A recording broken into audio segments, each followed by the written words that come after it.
On the webpage Pear's site, it states approximately 95% of all Americans between 12 and 17 years old are online. The author of this webpage is unknown, and it was published in 2011. With this percent so high, it is a dream come true for online predators. With the rise of technology use, it's a necessity to acknowledge potential harm near and far to yourself and children. Identifying who predators are, how they operate, and knowing how to protect yourself and children will benefit you in never becoming a victim of online predators. Online predators are everywhere and constantly looking for new victims. At any given time, there are more than 500,000 predators online. On page 94 of Mike Sullivan's book, Online Predators, he states that the most targeted people are children aged 12 to 15. These children getting manipulated by offenders range from all sorts of families. It's important for children to be supervised on all technological devices, with social media playing such a huge role in our lives.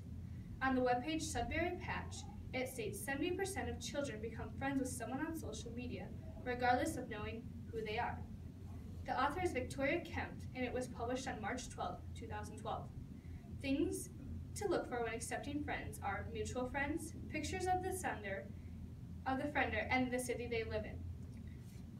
I've had personal experiences with online predators. Multiple times I've had male people friend me online and also message me.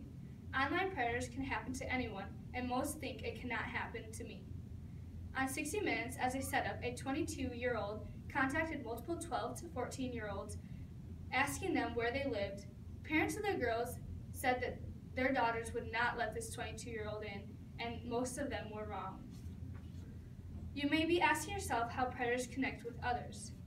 Chat rooms are where you'll find most predators. Websites like MySpace, Zanga, Facebook, and Omegle attract the most predators. Predators go to chat rooms to find certain types of people.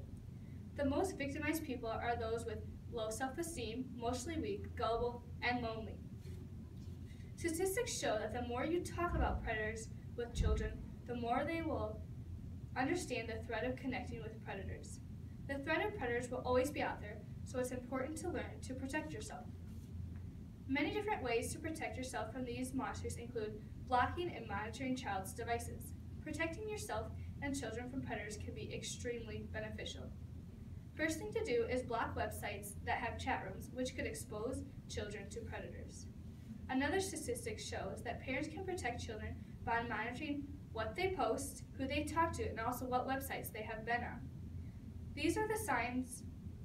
There are signs to look for with your children, but also in these predators. A sign to look for in children is if they are protective over their computer, phones, or other technological devices.